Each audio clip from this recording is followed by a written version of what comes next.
ज्ञान की मुरली। आज है 22/3/2024। प्रातः मुरली। ओम शांति। बाप दादा मधुबन से महावाक्य है, मीठे बच्चे, जितना समय मिले अंतर्मुख रहने का पुरुषार्थ करो। बहिर्मुखता में न आओ, तभी ही पाप कटेंगे। प्रश्न है, चढ़ती कला का पुरुषार्थ क्या है जो बाप हर बच्चों को सिखलाते हैं? उत्तर में, बच्चे चढ़ती कला में जाना है तो बुद्धि योग एक बाप से लगाओ। फलाना ऐसा है, यह ऐसा है, इसमें यह गुण है, इसमें यह अवगुण है, यह इन बातों में जाना ही नहीं है। अवगुण देखने से बिल्कुल खुद को मुंह मोड़ लो, देखो ही नहीं। कभी भी पढ़ाई से रूठना नहीं। मुरली में जो अच्छी पॉइंट्स आती है उन्हें मन बुद्धि संस्कारों में धारण करते रहो, तभी ही चढ़ती कला माना पावन बन सकते हो। ओम शांति। यह ज्ञान है, यह है ज्ञान का क्लास। अभी ये क्या है? ज्ञान का क्लास है। अभी यह है ज्ञान का क्लास, और सवेरे क्या होता है? योग का क्लास। योग कौन सा? ये बहुत अच्छी रीति समझना है, क्योंकि मनुष्य बहुत हठ योग में फंसे हुए हैं। जैसे योग कहते, मेडिटेशन कहते, ध्यान कहते, तो उनको लगता है वो शरीर का एक्सरसाइज ही, तो उसी में फंसे हैं लोग। हाँ, लेकिन उससे शरीर थोड़ी देर के लिए हो सकता है तंदुरुस्त, लेकिन मन बुद्धि को शांति तो राजयोग मेडिटेशन के बिना नहीं है। इसलिए बाबा कहते, क्या कहते बाबा? यह बहुत अच्छी रीति समझना है, क्योंकि मनुष्य बहुत हठयोग में फंसे हैं। जो हठयोग मनुष्य सिखलाते हैं, और यह तो है राजयोग जो परमात्मा सिखलाते हैं, क्योंकि राजा तो कोई है नहीं जो राजयोग सिखलावे। यह लक्ष्मी नारायण भगवती भगवान है। राजयोग सीखे तभी तो भविष्य में भगवती भगवान बने।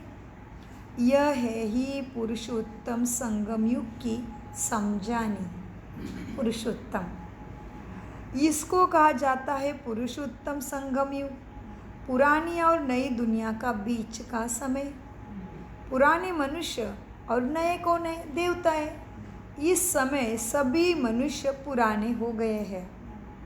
नई दुनिया में नए आत्माएं, वो क्या होती है? देवताएं होते हैं सत्व प्रधान नई दुनिया में। वहाँ मनुष्य नहीं कहेंगे, वो देवताएं हैं। दिखते भले मनुष्य जैसे, लेकिन दैवी गुण वाले हैं। भले है मनुष्य, परंतु दैवी गुण वाले हैं, इसीलिए देवी देवता उनको कहा जाता है। वो मन बुद्धि संस्कार से पवित्र भी रहते हैं। बाप बच्चों को समझाते हैं, मीठे बच्चे, काम महाशत्रु है, और ये रावण का पहला भूत है। कौन? काम। कोई बहुत क्रोध भी करते हैं तो उनको क्या कहा जाता है? भौ भौ क्यों करते हो? माना क्रोध वाले को तो कुत्ते के लेवल में बिठा दिया। तो बाबा कहते, कोई क्रोध करता है तो उसको कहते भौ भौ क्यों करते हो? यह दो विकार जो है ना, तुम्हारे बड़े शत्रु है। कौन से दो? काम और क्रोध। हाँ, लोभ मोह के लिए भी भौ भौ नहीं कहेंगे, क्रोध के लिए भौ भौ कहेंगे। मनुष्य में वैसे साइंस घमंड के कारण क्रोध देखो कितना है। यह भी बहुत नुकसानकारक है। क्रोध काम का भूत आदि मध्य अंत दुखी देने वाला है। एक दो बार काम कटारी चलाते हैं, ये सब बातें समझकर फिर तुम्हें औरों को भी समझानी है। तुम्हारे सिवाय बाप से वर्षा लेने का सच्चा रास्ता तो कोई बतला भी नहीं सके। तुम बच्चे ही बतला सकते हो, बेहद के बाप से इतना बड़ा वर्षा कैसा मिलता है। जो किसी को समझा नहीं सकते तो ज़रूर उसका पढ़ाई पर ध्यान नहीं है। क्या बोला बाबा ने? जो किसी को समझा भी नहीं सकते और भगवान पढ़ा रहा है, सदगति मिलने वाली है, सतयुग आने वाला है, जन्मों जन्मों से भगवान को मांगा है, वो देने वाला आ गया। या अगर किसी को बता नहीं सकते हो तो समझ लेना है पढ़ाई पे बिल्कुल ध्यान नहीं है। बुद्धि योग कहाँ न कहाँ भटकता है। अब ये तो युद्ध का मैदान है ना, ऐसे मत समझे, यह बहुत सहज बात है। बच्चे, मन के तूफान वो विकल्प ढेर के ढेर न चाहते हुए भी आएंगे। मन में तो आएंगे तूफान संकल्पों के, लेकिन इसमें कोई भी कंफ्यूज नहीं होना, मूंझना नहीं है। मन में आने दो, बाहर मत निकालो। योग बल से ही माया भागेगी। इसमें पुरुषार्थ बहुत है। धंधे दोरी में कितने थक जाते हैं, क्योंकि देह अभिमान में रहते हैं। देह अभिमान के कारण बहुत बातचीत भी करनी पड़ती है। बाप कहते हैं, कौन कह रहा है? किसके लिए? हम बच्चों के साथ बात कर रहे हैं, वो हमें सिखा रहा है। तो बाप कहते हैं देही अभिमानी बनो। बाबा कितनी गुहे बातें बताते हैं। बाबा हम बोलते शिव बाबा, लेकिन वो क्यों बाबा कहते? बाप कहता है, क्योंकि बाप की बातों में कल्याण है बच्चों का। बाप की सुनेंगे तो प्रॉपर्टी के अधिकारी बनेंगे, बाप की सुनेंगे तो बाप के अधिकार दिखा सकते हैं। अभी उसके आज्ञा का कभी पालन ही नहीं किया तो किस आँख से भाई बोलेंगे बाबा ऐसे ऐसे हो रहा है? बाबा नहीं मदद करेगा, इसलिए बाबा बाप कहते हैं। कभी कभी होता है ना कि हम भी दुनिया में बताते हैं ना, चैलेंज करते हैं अपने बच्चों को, मैं तेरा बाप हूँ, समझ गया? तेरे से मेरे से भला तेरे को तेरा कोई चाह ही नहीं सकता। इसलिए मीठे बाबा कहते हैं, बाप कहते हैं बच्चे आत्म अभिमानी बनो, माना देही अभिमानी बनो। देह अभिमान में नहीं आना, देही अभिमानी बनना। हाँ, देही अभिमानी बनने से जो बाप समझाते हैं वह तुम औरों को भी ज़रूर समझाएंगे। अपने को आत्मा समझ, बाप को मन बुद्धि से याद करो। बाप ही शिक्षा देंगे कि बच्चे बहिर्मुखता में नहीं आना चाहिए। तो क्या करना है? अंतर्मुख होना है। जितना ज़्यादा से ज़्यादा अंतर्मुख हो जाओ। भले कहा बहिर्मुखता में आना भी पड़े, फिर भी जितनी फुर्सत मिले कार्य धंधों से कोशिश कर अंतर्मुखी हो जाना चाहिए। बहिर्मुख है, ये है, ये है, ये है, इधर से देखेंगे क्या कर रही, बिना काम का ही क्या बोल रहे? अरे तुम्हारे काम का नहीं है भाई। और फिर इधर से ऐसे ही बकबक, कोई काम की बात नहीं, फिर भी पता है ऐसे हुआ था। अरे तुम्हें क्या करना है भाई? जिनका हो रहा है वो बैठे हैं देखने के लिए, तुम अपने वाणी को क्यों वेस्ट में कर रहे हो? तो बाबा कहते बच्चे बहिर्मुखता नहीं होना, जितना समय मिले अंतर्मुख चुप होके अपने से बातें करो। बाबा से मन बुद्धि का योग लगाओ। आत्मा के किसी सातों गुणों में बार बार स्थित होने की प्रैक्टिस करो। कुछ नहीं, अपने बाप से बात करो, उसके साथ अपनी बनाए रखो कनेक्शन। सो मीठे बाबा कहते बच्चे क्या करना है? जितनी फुर्सत मिले कोशिश कर अंतर्मुखी होना चाहिए, तभी ही आत्मा के ऊपर के पाप कटेंगे। नहीं तो पाप कटेंगे नहीं, और पाप नहीं कटेंगे तो ऊंचा पद पाएंगे नहीं। अभी हम कहेंगे भाई मैंने इस जन्म में कुछ भी नहीं किया है, कह सकते हो ऐसे? मैंने तो कुछ नहीं किया आंटी जी, अभी तक किसी का कोई पाप नहीं किया, तो कौन से पाप काटने हैं? कितने जन्मों से क्या क्या उल्टा सुल्टा करके आए, करके भूल गए हम। जो सूक्ष्म में होते हैं वो पाप हम समझ भी नहीं पाते। जी जी बिल्कुल। कई चीज़ें हम समझ भी नहीं पाते कि मेरे से पाप हो रहा है। देखते टाइम दूसरे के लिए क्या सोचा, तुरंत मुख से क्या बोला, कानों से कितना गलत सुना, विचारों में कितना गलत है। जी, ईर्ष्या द्वेष, ये सूक्ष्म पाप भी नहीं समझ में आते हैं। तो बाबा क्या कहते हैं, मीठे बच्चों, अंतर्मुख होने की ज़रूर कोशिश करना, तभी आत्मा के अंदर से पाप कटेंगे, नहीं तो पाप ना कटेंगे तो ऊंच पद भी नहीं पा सकेंगे।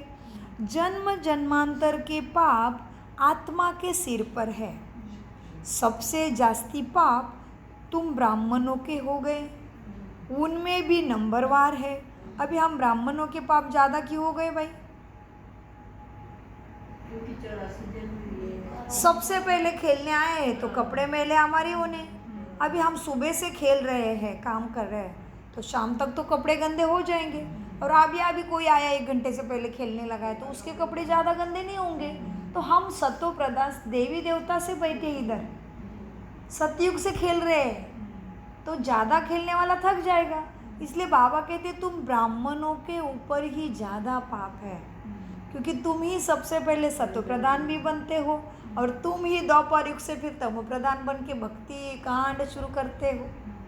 सो तुम्हें ही ज़्यादा योग लगाना पड़ेगा, दूसरा करे नहीं तो नहीं करे, मुझे करना है। सो बाबा कहते हैं बच्चे क्या है, सबसे जास्ती पाप ब्राह्मणों के हैं, उनमें भी नंबरवार है, तुम्हारे में भी।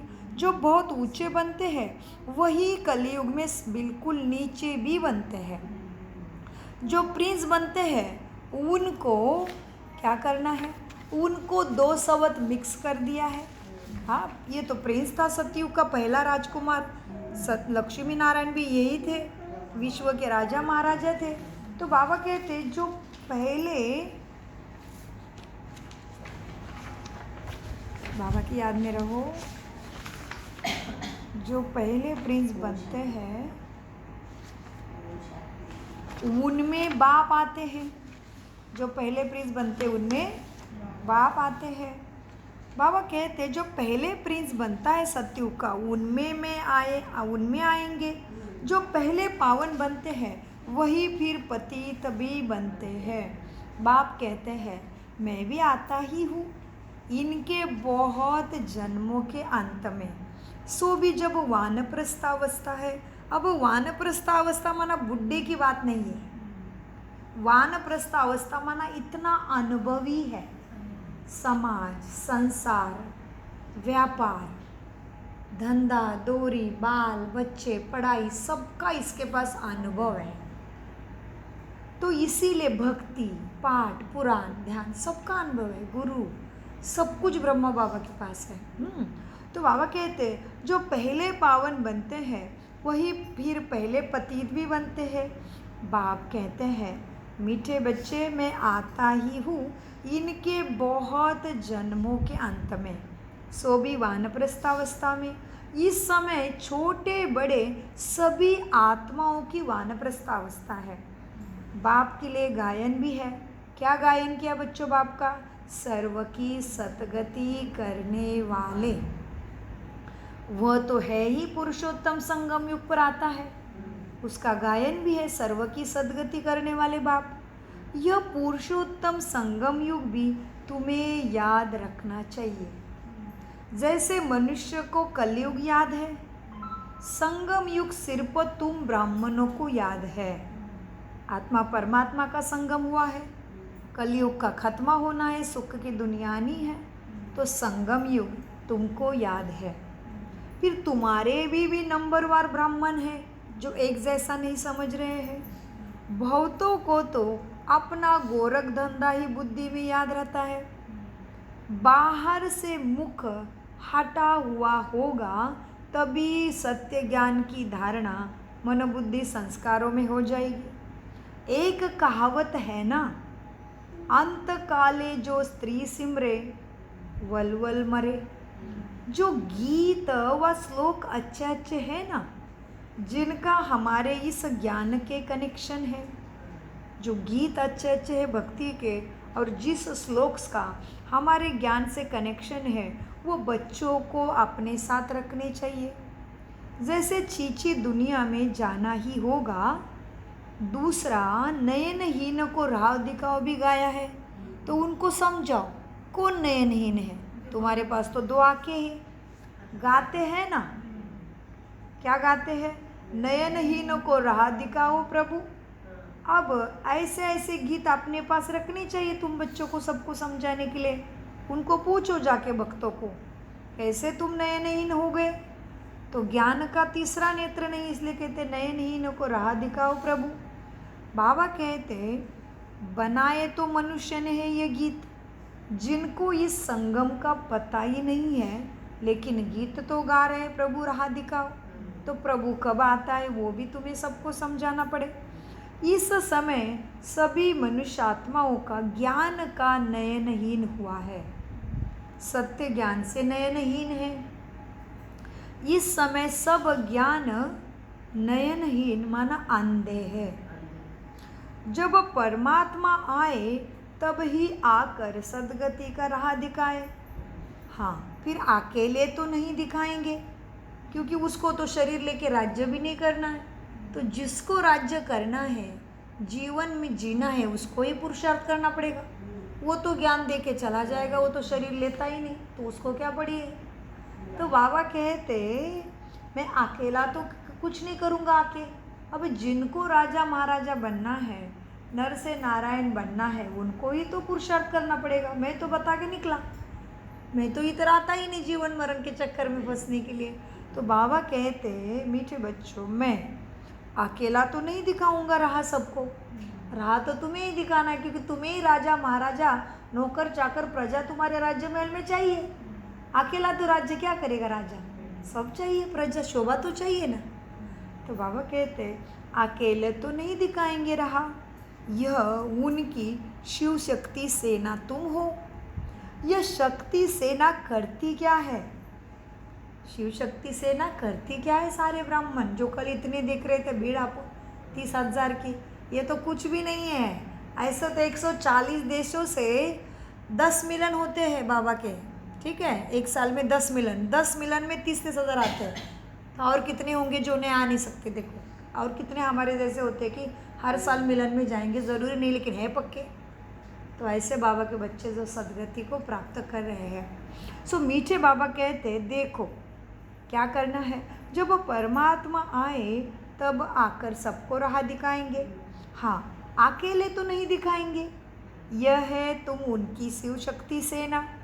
यह शक्ति सेना क्या करती है? श्रीमत पर नई दुनिया की स्थापना कर रही है। तुम भी राजयोग सीखते हो ना, जो भगवान के सिवाय और कोई सिखा भी नहीं सके राजयोग। भगवान तो निराकार है, उनको तो अपना शरीर ही नहीं है, बाकी जो भी है सब शरीरधारी है। फिर देवी देवता लो, धर्मात्मा लो, साधु संत लो, तपस्वी ले, तो कोई भी लो, सबके पास अपना शरीर है। मैं तो शरीर नहीं लेता। तो मुरली आपको ग्रुप में मिली होगी रिकॉर्डेड, सुबह भी रिकॉर्ड की, उसमें राजयोग का अर्थ समझा है, ठीक है, वो सुनना। राजयोग शब्द की गहराई में गए थे। तो बाबा कहते तुम भी राजयोग सीखते हो, तो भगवान के सिवाय कोई राजयोग सिखा भी नहीं सके। भगवान तो निराकार है, जिसको शरीर का कोई आकार नहीं, उनको तो अपना शरीर ही नहीं, इसलिए शिवलिंग में पूछते हो। बाकी जो भी है तुम सब शरीरधारी है। ऊंचे तो एक बाप ही शिव है, जो तुमको सदगति के लिए पढ़ाते हैं। यह भी तुम में भी नंबरवार जानते हैं। यह तो तुम ही जानो कि बाप हमें कैसे पढ़ाते हैं। तुम्हारे में भी नंबरवार है, तुमको वार्निंग देनी चाहिए। और क्या करना चाहिए? बड़े बड़े अखबारों में तुम्हें डालना चाहिए। मनुष्य जो योग सिखलाते हैं वह है हठ योग शरीर के लिए। तुम्हें सब पेपर में डाल दो कि हठ योग के पीछे बहुत लगे हैं, हठ योग के लिए कहते हठ योग करेंगे, एक्सरसाइज करेंगे तो हम सब सुख पाएंगे। नहीं, तुम बता दो जो तुम शरीर की एक्सरसाइज वगैरह के पीछे पड़े हो उससे सदगति होनी नहीं। शरीर भले थोड़ी देर के लिए सुदृढ़ हो जाएगा, लेकिन जन्म जन्मांतर के सुखों का क्या करोगे? तो बाबा कहते क्या करना है? तुमको बड़े बड़े अखबारों में डालना है। अभी सेवा का समझ देते बाबा, सेवा कैसी करनी है, ठीक है। तुम्हारे में भी नंबरवार है, तो तुमको वार्निंग देनी चाहिए उनको, बड़े बड़े अखबारों में डालना चाहिए। मनुष्य जो योग सिखलाते हैं वह सब है हठ योग। राजयोग कौन सिखाता है? जी बहुत अच्छा। राजयोग एक परमपिता परमात्मा बाप ही सिखलाते हैं, जिससे मुक्ति जीवन मुक्ति मिलती है। हठ योग से ना मुक्ति मिलेगी ना जीवन मुक्ति मिलेगी। वो तो है हठ योग जो परंपरा से चला आता है, वो तो पुराना है। ये राजयोग सिर्फ इसी संगम पर बाप द्वारा सिखलाया जाता है। बाबा ने समझाया है, जब तुम भाषण करते हो तब टॉपिक्स तुम्हें निकालनी चाहिए, परंतु ऐसे बच्चे करते नहीं। श्रीमत पर चलने वाले बच्चे बहुत थोड़े हैं। सुनेंगे, हाँ जी करेंगे, बाहर जाते गुम। ऐसे हमें नहीं करना है। पहले भाषण लिखो, फिर पक्का करो कि कौन सा पॉइंट मुझे कैसे समझाना है। तुमको ओरली भाषण करना है, पढ़कर नहीं। विचार सागर मंथन कर फिर भाषण करने की ताकत उसी बच्चों में रहेंगी जो अपने को आत्मा समझकर बोलते हैं। क्या समझना है भाषण करते टाइम? हम आत्मा भाइयों को सुनाते हैं। शरीर दिखाई ना दे। क्या दिखाई दे? आत्मा भाई है। हम भाइयों को सुनाते हैं। ऐसे समझाने से ताकत रहेगी तुम्हारी वाणी में। ये बहुत ऊंची मंजिल है ना बच्चों।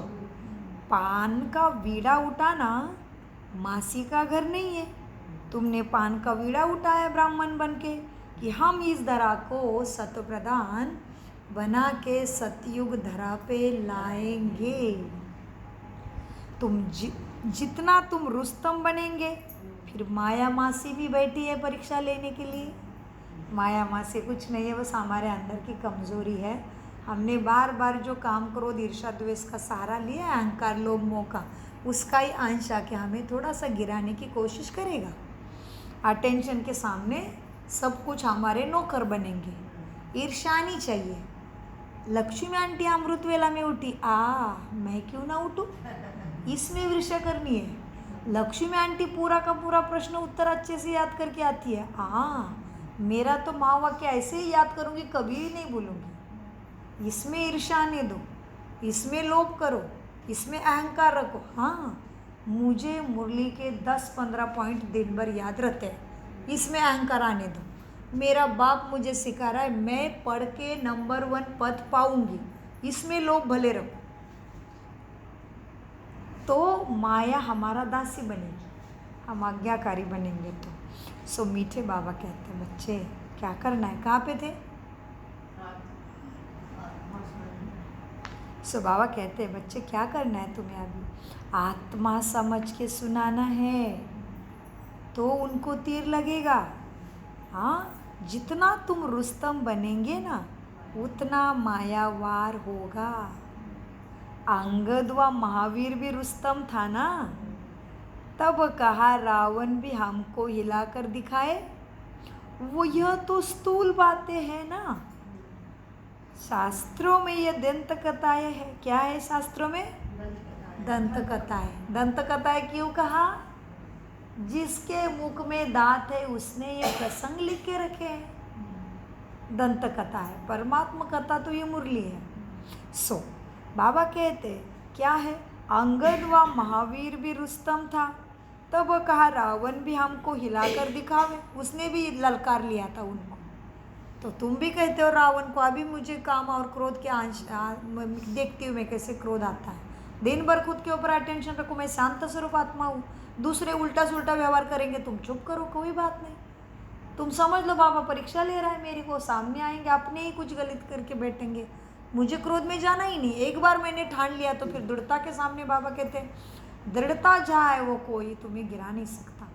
दृढ़ता तो अपने 16 कला में आ जाती है। सो दृढ़ता माना ठान लिया तो ठान लिया, नहीं क्रोध करूँगा तो नहीं करूँगा। बस ज़्यादा कुछ परेशानी हो गई, रूम में चले जाओ, दरवाजा बंद करके बैठो,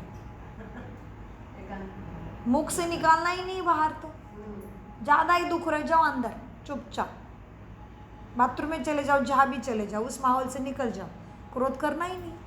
मैं बाबा का बच्चा हूँ, लेने दो बाबा को परीक्षा, मैं पास होके ही दिखाऊंगा। तो फिर बाबा आगे कहते मैं ऐसे बच्चों को सर्च लाइट देता हूँ। सो बाबा कहते मीठे बच्चों देखो, अंगद और मिसल तो स्थूल है, हाँ ये तो दंत कथा शास्त्र में है। हाँ यह कान जो परमात्मा बाप का, यह कान जो परमात्मा बाप का सुनेरी ज्ञान सुनने वाले थे ना, ये कान, यही दंत कथा सुन सुनकर एकदम पत्थर बुद्धि बन गए हैं। ये कानों ने ही परमात्मा ज्ञान सुन के सदगति पाई थी, और द्वापर युग से दंत कथा सुन सुन करके, कथा पोती पुराण पढ़ पढ़ करके एकदम पत्थर बुद्धि बन गए ये कान। यह कान जो परमात्मा बाप का सुनहरी ज्ञान सुनने वाले थे, वही दंत कथा सुन सुनकर एकदम पत्थर बन गए हैं।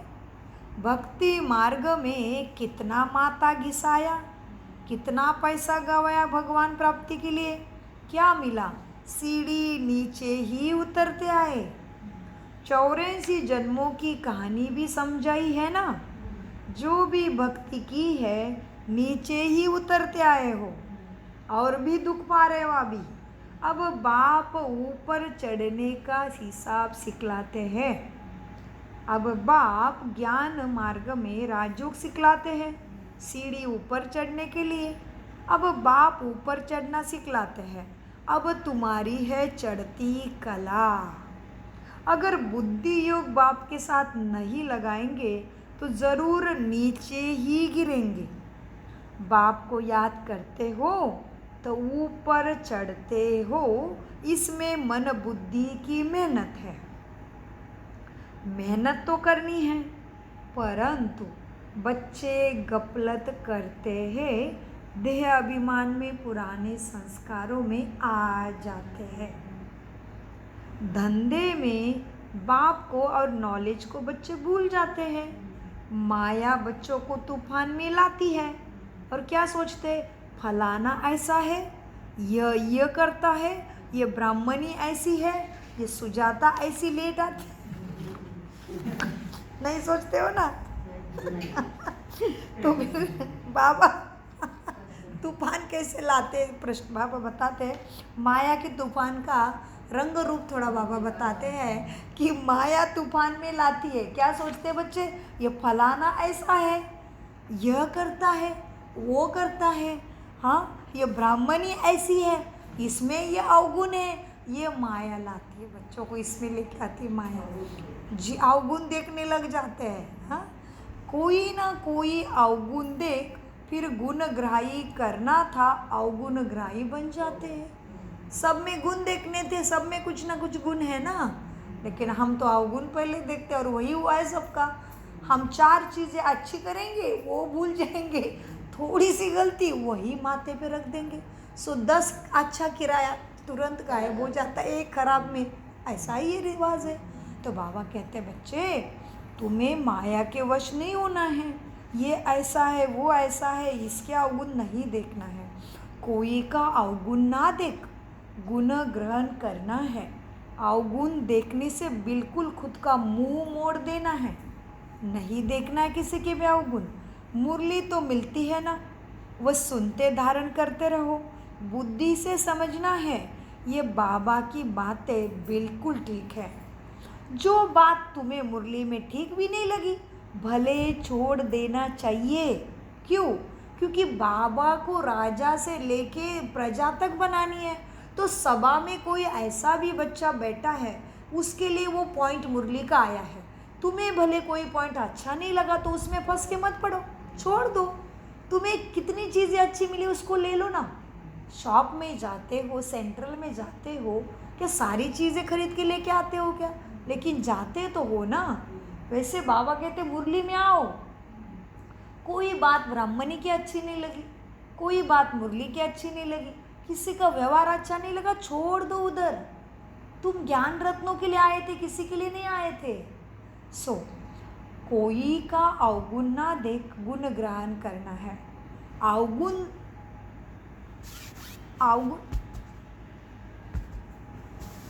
अवगुण देखो तो मुंह मोड़ लो, मुरली तो मिलती है वह सुनते धारण करते रहो, बुद्धि से समझना है। ये बाबा की बातें बिल्कुल ठीक है। सो बाबा कहते हैं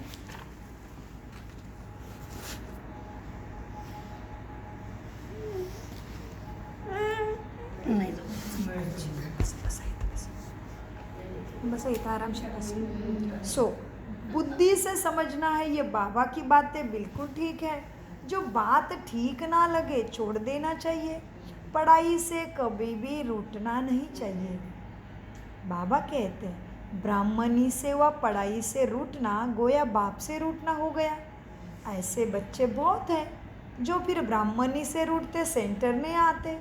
ऐसा नहीं करना। तुम्हें किसी की बात अच्छी नहीं लगी भले बात मत करो, लेकिन बाबा से मुरली से कभी नहीं रूठना, मुरली कभी नहीं छोड़ना।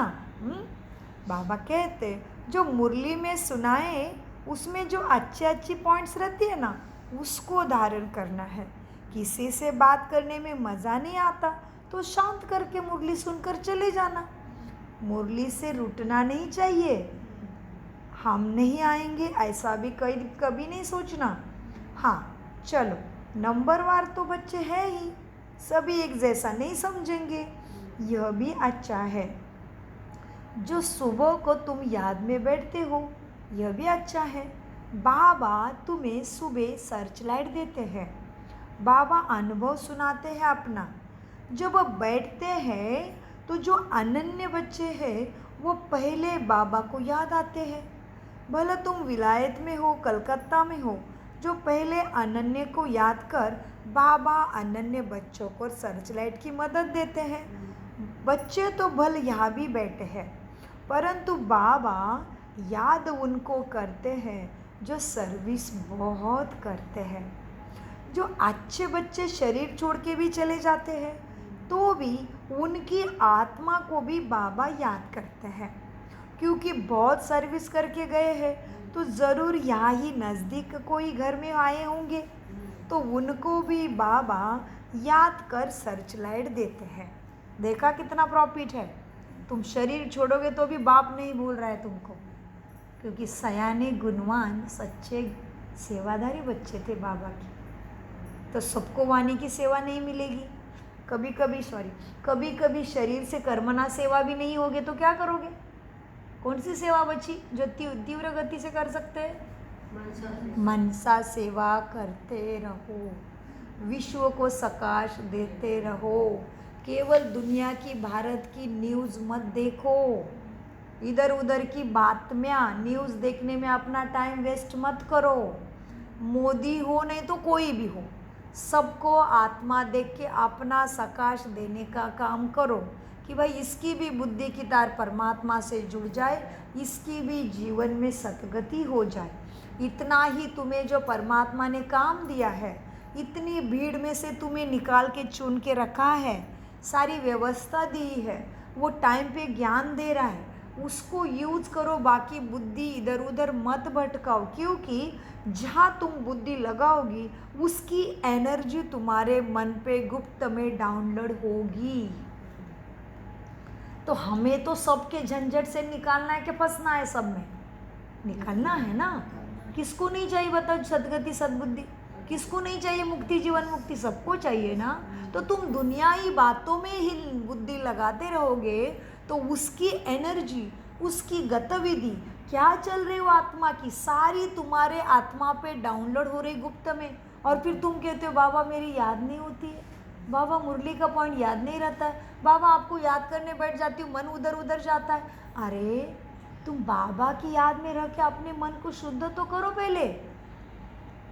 वो फ्रीक्वेंसी इतनी हाई है बाबा की, तुम याद तो करो, मेरा बाबा तो कहो एक बार, देखो फिर कितनी चमत्कार हो जाती है। छोड़ो सारी बातों को, भगवान आया है। पॉलिटिक्स में, घर में, समाज में कौन क्या अन्याय कर रहा है, क्या कर रहा है, बॉम्ब बारूद, अरे बाबा बाप आया है, वो देखने बैठा है। तुमने किसी का ठेका नहीं लिया है, तुम अपना ठेका ले लो बस श्वास खत्म होने से पहले।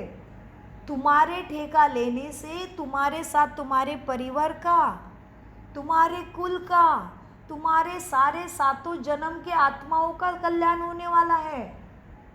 तुम साधारण नहीं हो, तुम अभी दुनिया की बातों में नहीं जाओ। जो तुम्हारे कर्तव्य कर्म है वो भले करो, बाकी बुद्धि को बिल्कुल भटकाओ नहीं, क्योंकि तुम्हारे बहाने लाखों का भला करने वाला है बाप। तो शुरुआत कहाँ से हुई है? मैं जिसके घर में हूँ, मैं जिसके मदद से मेरा जीवन चल रहा है, कोई मेरे लिए कमा रहा है, कोई मेरे लिए पका रहा है, कोई मेरे लिए उगा रहा है, उस सबका तुम कल्याण कर सकते हो। सबके लिए मनसा सकाश देते रहो, सबके शुभ कामना करो, शुभ भावना करो उनके लिए। तुम्हें सोर्स ऑफ इनकम मिला है, परमात्मा मिला है, उसकी लाइट सबको देते रहो। हमारा जीवन अकेले पे नहीं चल सकता। कमाना है, पकाने वाला है, बचाने वाला है, मेरा ध्यान रखने वाला है। कितने सारे जुड़े हैं मेरे लिए, कितना साम्राज्य खड़ा किया उसने मेरे लिए। मेरे लिए क्या कुछ नहीं किया भगवान ने। माता पिता से लेके कितना सारा समाज मेरे सेवा में उसने लगाया।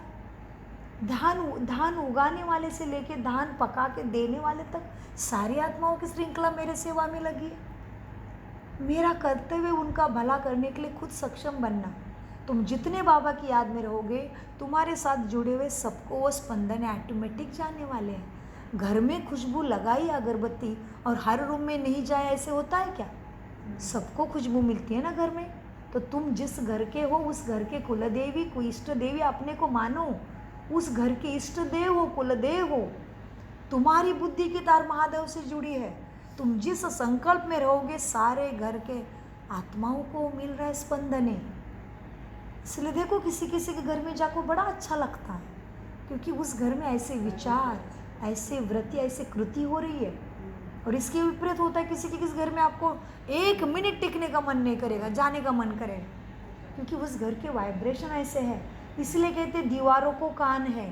दीवारों को कान नहीं, दीवारें स्पंदने पकड़ के बैठती, वाइब्रेशंस। आपको यहाँ आने से कितनी एकाग्रता से मुरली सुनने का मन करता है, क्योंकि यहाँ पे दिन रात यहाँ पे यही चल रहा है, दूसरी बातें ही नहीं चलने देते हम। इसलिए मुरली क्लास में दूसरा कोई नहीं आ सकता। जिन्होंने बाबा का ज्ञान लिया है, जो मन बुद्धि को समझ गए, वही यहाँ क्लास में आता है। बाकी दरवाजा खुला है, दिन भर कोई भी आके दर्शन करे, लेकिन यहाँ पे धंधा दूरी दूसरी बातें नहीं है। काम, क्रोध, ईर्ष्या, द्वेष, लोभ, मोह, अहंकार का इधर कुछ नहीं है। तो आपको इधर आते बड़ा अच्छा लगता है। वाइब्रेशंस, ये दीवारों के अंदर वो स्पंदन रह रहे, इसको कहते कान को दीवारें, धीरे बोलो। सो इसीलिए बहुत याद में रहो, तुम्हारे साथ साथ तुम्हारे बहाने तुम्हारे घर का, कुल का भला होना है। सो मीठे बाबा कहते, मीठे बच्चों, बुद्धि से समझना है। ये बाबा की बातें बिल्कुल ठीक है। सो पहले अनन्य, बाबा याद में बैठते पहले अनन्य बच्चों को याद करते हैं, जो बहुत सर्विस करके गए हैं, उनको भी बाबा सर्च लाइट देते हैं। तो बाबा तो सब बाबा के बच्चे तो हैं, परंतु कौन कौन अच्छी सर्विस करते हैं यह तो सब जानते हैं ना, कि कौन कौन अच्छा सर्विस करता है। बाबा ने कहा है ये सर्च लाइट दो तो देते हैं। ये 2 इंजन है ना, जहाँ जहाँ ब्रह्मा बाबा देखेगा, सोचो ये 2 बाप दादा है। बाबा ब्रह्मा अकेला कुछ नहीं कर सकता और शिव बाबा भी कुछ नहीं कर सकता, दोनों चाहिए। बोलने वाला मुख भी चाहिए, ज्ञान का सागर भी उसमें पर विराजमान चाहिए। सो बाबा कहते ये 2 इंजन हैं। यह भी इतना ऊंचा पद पाता है तो ज़रूर इसमें भी ताकत होगी। भले बाबा कहते हैं हमेशा यही समझो कि शिव बाबा हमें पढ़ाते हैं तो उनकी याद रहनी चाहिए। बाकी यह तो समझते हो यहाँ 2 बत्तियाँ हैं, एक परमपिता परमात्मा और प्रजापिता ब्रह्मा, 2 बत्तियाँ, 2 आत्माएं हैं। सो और तो कोई में 2 बत्तियाँ नहीं है, एक ही तो है ना भाई, मैं अकेला हूँ इधर। तो इसमें तो 2 बत्तियाँ हैं और कोई में 2 बत्ती नहीं है। इसलिए यहाँ 2 बत्तियाँ के सम्मुख तुम आते हो तो अच्छी तरह से रिफ्रेश होते हो। टाइम भी सवेरे का अच्छा है। स्नान कर छत में एकांत में चला जाना चाहिए। बाबा ने इसीलिए बड़ी बड़ी छत बनाई है। देखो बाबे भी उदाहरण देते क्रिश्चियन लोग का, पादरी लोग माना जो चर्च में होते हैं ना, एक ही गाउन माला भी, वो क्या कहते हैं उसको, तो चर्च में क्या होता है, पोप फादर, हाँ जी, फादर होते हैं। तो बाबा कहते हैं, उनका उदाहरण देते बाबा, और देखो उनका धारणा कैसे रहती है, एकदम शांति में चलते हैं, माला हाथ में लेते हैं। तो बाबा कहते हैं वो भगवान मुझे ही याद करे, लेकिन उनको मालूम नहीं, हाँ पूरा ढका हुआ रहता है। हाँ, तो बाबा कहते हैं देखो पादरी लोग देखो कैसे होते हैं, पादरी लोग भी एकदम साइलेंस में जाते हैं। तो ज़रूर क्या करते होंगे साइलेंस में, क्राइस्ट को ही याद करते होंगे, क्योंकि गॉड को जानते नहीं है ना। तो अगर गॉड को याद करते होंगे तो शिवलिंग भी बुद्धि में आता होगा। लेकिन देखो कैसे चलते अपने मस्ती में, शांति में। तो उनमें से तुम्हें गुण उठाना चाहिए कि भगवान का पता नहीं है, फिर भी कितना साइलेंस में चल रहा है, राइट लेफ्ट ऊपर नीचे आगे पीछे कुछ नहीं, शांति में चल रहा है। सो तुम्हें भी सबसे गुण उठाना चाहिए। दत्तात्रेय के लिए, अभी पादरी का हो गया, अभी किसका उदाहरण लेके आए बाबा, किसका एग्जाम्पल दे रहे, दत्तात्रेय देवता। दत्तात्रेय के लिए भी कहते हैं कि वो सबसे गुण ही उठाते थे। वैसे दत्तात्रेय के बारे में आप सबको ही मालूम होगा, दत्तात्रेय जी ने अपने ध्यान अवस्था में, तपस्या के टाइम में 24 गुरु किए थे, 24। उसमें उन्होंने वायुमंडल को, 5 तत्वों को भी गुरु बनाया था। चींटी से, मक्खी से, सबको अपना गुरु मानते थे। चींटी में से देखते थे कैसे अपने दाना जमा करने के प्रति उसकी दृढ़ता है, छोटी है बड़ी वो नहीं सोचती, उसका अपने खाने के पीछे, खाना ढूंढने के पीछे लगन है, मिलते ही दाना पकड़ के चलती है।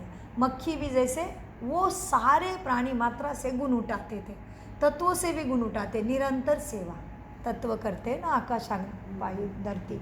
तो उनके 24 गुरु थे दत्तात्रेय जी के, इसलिए बाबा उनकी याद दिलाते। बाबा क्या कहते, क्या कहते मीठे बाबा, बताओ क्या कहा। सो बाबा कहते हैं देखो दत्तात्रेय जी भी सबसे गुण ही उठाते थे। तुम बच्चों को भी नंबरवार दत्तात्रेय ही हो। यह एकांत बहुत अच्छा मिलता है सेंटर में, क्लास में और मधुबन में। यह एकांत बहुत अच्छा है, जितना चाहो याद में रह के कमाई कर सकते हो। देखो बाहर तो गोरख धंधा याद पड़ेगा, 4 बजे का टाइम बहुत अच्छा है याद में बैठने के लिए, बाहर कहाँ जाने की ज़रूरत ही नहीं, अपने घर में ही बैठे हो।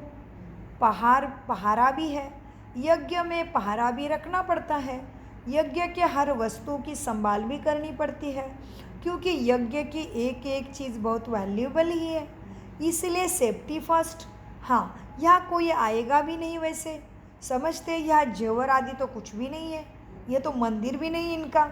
आजकल तो चोरी सब जगह पे होती है, देखो विलायत में भी पुरानी चीज़ें चोरी कर ले जाते हैं। ज़माना वैसे थोड़ा, ज़माना बहुत डर्टी भी है, अभी काम महाशत्रु है, वह सब कुछ भुला भी देता है। काम महाशत्रु है, सब कुछ भुला देता है। तो तुम्हारा सवेरे का एक क्लास होता है, कौन सा क्लास सवेरे का लगता है, अमृत वेला। तो तुम्हारा सवेरे का क्लास जो होता है ना, वो आत्मा को एवर हेल्दी बनाने के लिए, एवर हेल्दी, हेल्थ वेल्थ सब कुछ चाहिए हमें, तो कौन से क्लास में, अमृत वेला करना पड़ेगा।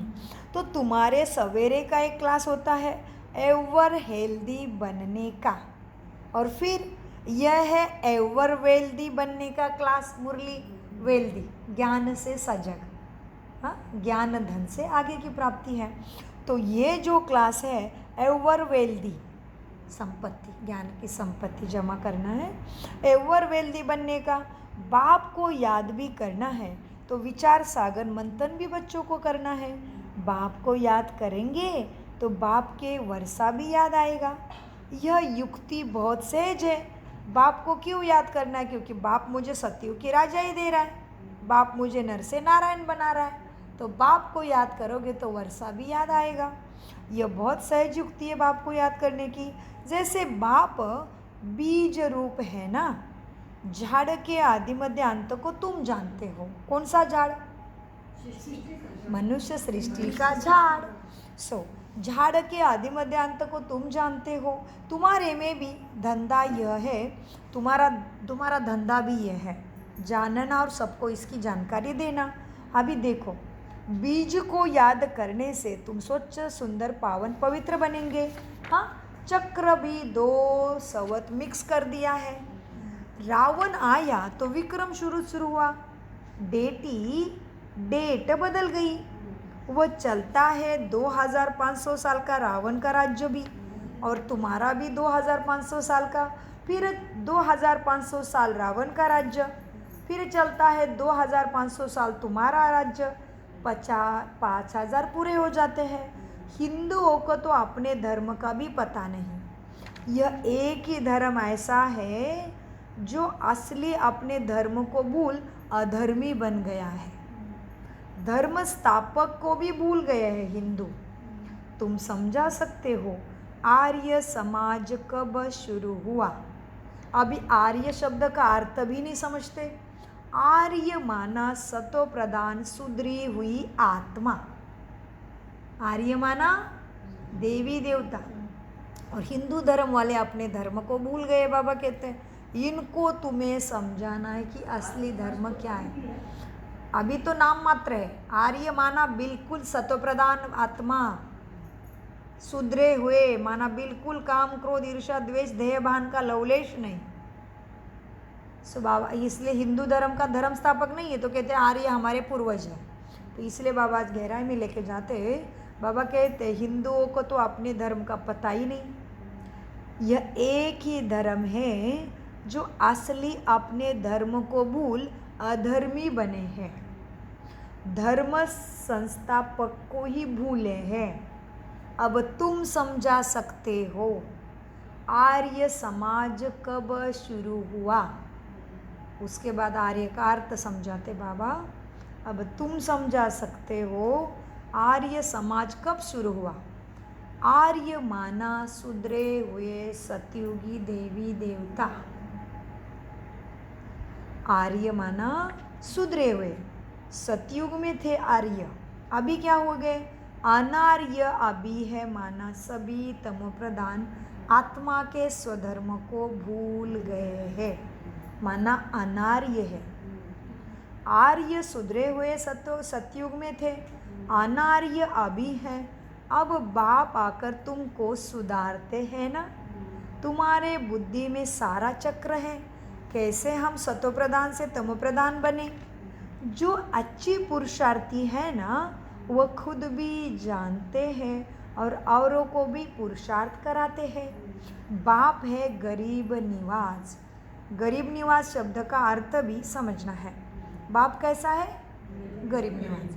अभी गरीब निवास शब्द की गहराई ऐसी है, तुम्हारे पास पद प्रतिष्ठा पोजीशन सब कुछ है, फिर भी इतने निरहंकारी है कि बात मत पूछो। अंदर में पूरा सबके प्रति प्यार, सबके प्रति एक जैसी भावना, कोई ऊंचा बड़े का मान नहीं है, कोई अहंकार नहीं कि मैं बड़ा डॉक्टर हूँ, मैं इतना रीच हूँ, मेरे पास इतना पैसा है, मैंने इतनी डिग्री ले ली, मेरे पास इतने पॉलिटिक्स के पद है, कुछ नहीं। आत्मा अंदर से सीधी सिंपल। इसलिए हम देखते हैं यहाँ पे जो आते हैं ना बाबा के पास, कोई बोलता है मैं इतना बड़ा पढ़ा लिखा हूँ, मैं इतना बड़ा डॉक्टर हूँ, कोई बोलता है? अभी यही देखो पूरा बॉम्बे में हॉस्पिटल बड़ा है उसका। ये महाराष्ट्र की डॉक्टर निर्मला जी, बड़ा हॉस्पिटल है मुंबई में आज भी। अपने माता पिता के 4 बच्चियाँ थी, सबसे तेज बच्ची, सबसे बुद्धिमानी यही डॉक्टर बनी, हॉस्पिटल डाला। फिर पिताजी के परमिशन से पूरा जीवन इसमें समर्पित कर दिया भगवान के परमात्मा के सेवा के लिए। लेकिन कभी भी आप इनको देखो स्टेज पे, इतने सीधे, इतने पीछे, तो ये गरीब निवास है। वैसे दुनिया में भी गरीब है, वो भी है, लेकिन सच वाला गरीब तो आत्मा गुणवान है, जो अभी भी सब कुछ है, फिर भी किसी चीज़ का अंदर से गर्व नहीं है। सच में दिल से मान लेते कि भगवान का दिया हुआ सब कुछ है, ये गरीब। सो बाबा कहते हैं, और फिर वो परिस्थिति से गरीब वाले तो आएंगे ही भगवान के पास, उनको तो सारा कुछ ना कुछ चाहिए क्योंकि परिस्थिति गरीब है। हाँ, तो बाबा कहते हैं दोनों बातें आ जाती है। तो बाप है गरीब निवास, गांव वालों को भी तुम्हें संदेश देना है कि भगवान सदगति देने आया है। हाँ, तुम्हारे ये ज्ञान के 6 चित्र काफ़ी है। 84 चक्र का चित्र भी बहुत अच्छा है, उस पर भी अच्छी रीति तुम समझाओ। परंतु क्या होता है, समझाना तो है, परंतु माया इतनी प्रबल है जो बच्चों को सब कुछ भुला ही देती है। यहाँ दोनों लाइट इकट्ठी है, एक क्या है बाप की लाइट और एक इनकी, दोनों ही ज़बरदस्त है। परंतु यह कहते हैं तुम एक ही ज़बरदस्त लाइट को पकड़ो। ब्रह्मा भी कोई साधारण आत्मा नहीं है, नहीं तो भगवान एक तो कैसे उसको लेता, और ऊपर से इतना विश्व महाराजा बनता है, लक्ष्मी नारायण बनता है, तो ये कितनी ऊंची आत्मा है ना। फिर भी ये क्या बोलता है, एक ही परमात्मा की लाइट को पकड़ो। सब बच्चे यहाँ भागते हैं, समझते हैं डबल लाइट है यहाँ पे। बाप सम्मुख सुनाते हैं, गायन भी है ना, तुम्ही से सुनो, तुम्ही से बोलो, तुम्ही संग खाऊं, तुम्ही संग खेलूं। परंतु ऐसे नहीं, यहाँ बैठ जाना ऐसे नहीं है। बाबा के पास आ गए, बुद्धि को भर लिया, जाओ अपने काम पे। 8 रोज काफ़ी है आके समझने के लिए। हाँ, अगर बिठा दो तो यहाँ ढेर हो जाएंगे। इसलिए दादियों का भी ऐसे होता था, दादी आती थी पार्टियों को लेके बाबा को मिलने के लिए, और दादी को लगता था बाबा मुझे और एक दिन रहने देगा। पापा कहते थे चलो शाम की ट्रेन पकड़ो, सेवा स्थान पे चले जाओ, और दादियों को लगता था मधुबन में थोड़ा बाबा के पास रहो। बाबा रहने नहीं देते थे, इसलिए बाबा कहते बस आ गए, बाप के बच्चों का मिलन हुआ, हो गया। और फिर बाकी राज्यों के लिए कहते हैं कि आ गए, मधुबन में भी रह गए, 8 दिन रह गए, भर गए, हो गए, जाओ सेवा स्थान पे, बादल भरो, जाके सेवा में बरसो। यहाँ सबको रखेंगे तो ढेर हो जाएंगे। इसलिए बाबा कहते हैं क्या है, गायन तो है, तुम ही संग खाओ। तो ऐसा नहीं कि मधुबन में बैठ के खाते रहना है ऐसा नहीं। हाँ, गायन भी है। तो पहले ब्रह्मा बाबा थे ना, तो सबको खींच हो जाती थी, लगता था कि बाबा के पास ही रहूँ। एक दिन देखा तो भी लगता था और भी बाबा के पास रहूँ, बाबा को देखूँ, बाबा के साथ रहूँ। तो बाबा कहते हाँ, गायन तो है हमारा, तुम्ही से खाऊँ, तुम्ही से बैठूँ, तुम्ही संग रास रचूँ, परंतु ऐसे नहीं, यहाँ बैठ जाना है। 8 रोज़ काफ़ी है, अगर बिठा दे तो यहाँ ढेर हो जाएंगे। ड्रामा अनुसार सब कुछ चलता रहता है, परंतु तुमको आंतरिक खुशी बहुत होनी चाहिए। वो खुशी उन्हें होती है जो आप समान सबको बनाने की सेवा करते हैं। देखो बच्चों, राजा बनना है ना, तो प्रजा बनावे तभी तो राजा बनेंगे। पासपोर्ट भी चाहिए ना, राजपद पाना है ना, तो इतने सद्गुणों का पासपोर्ट भी चाहिए तुम्हारे पास। बाबा से कोई पूछे तो बाबा से फट से कहते हैं कि अपने को देखो, कि मेरे बाबा से पूछेंगे कोई बच्चा, बाबा मैं राजा बनूंगा? नर से नारायण बनने की कहानी है, नारी से श्री लक्ष्मी राजा महाराजा बनना है सतयुग में। कोई भी नहीं कहता प्रजा बनना है, राजयोग है।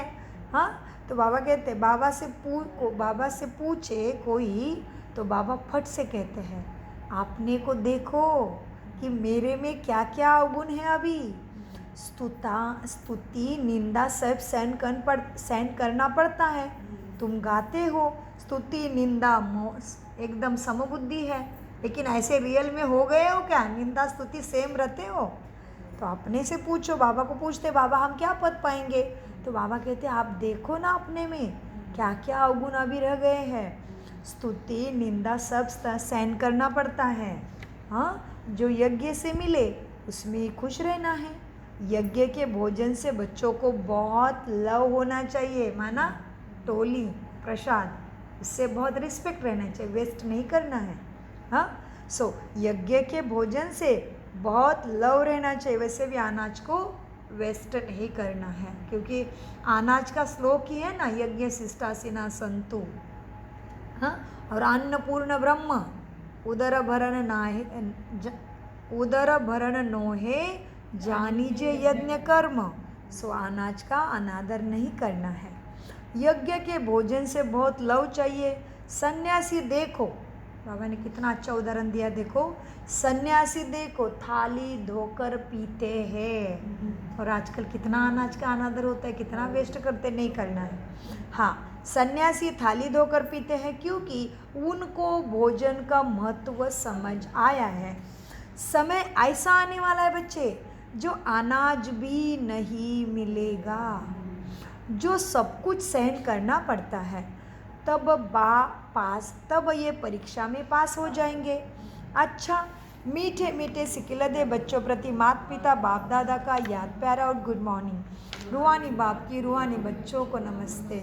हम रूहानी बच्चों की रूहानी बाप दादा को याद प्यार गुड मॉर्निंग नमस्ते। प्यारे बाबा नमस्ते।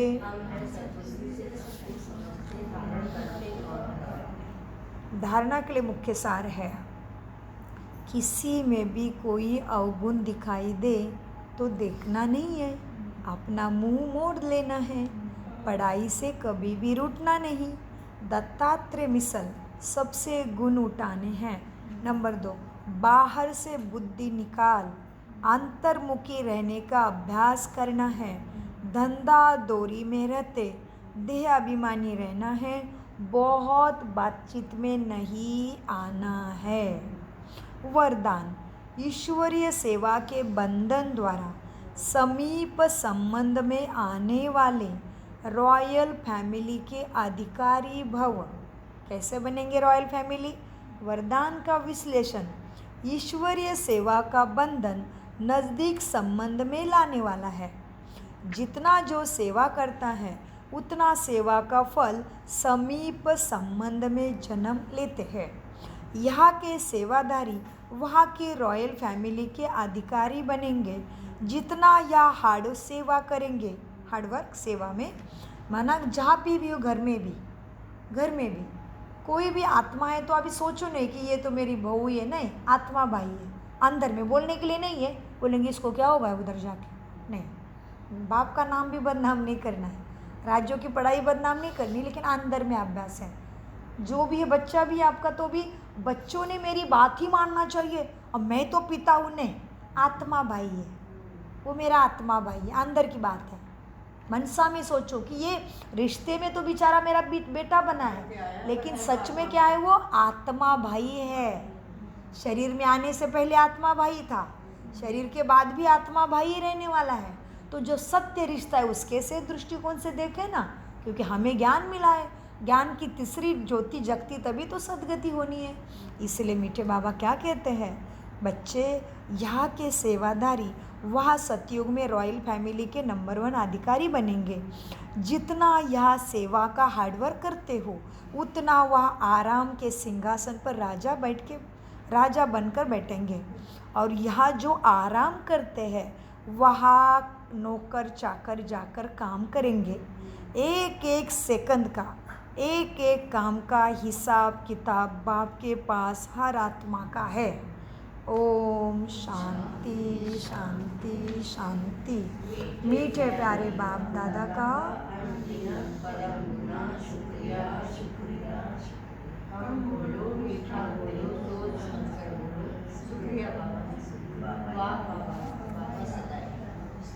शुक्रिया फरिश्तों।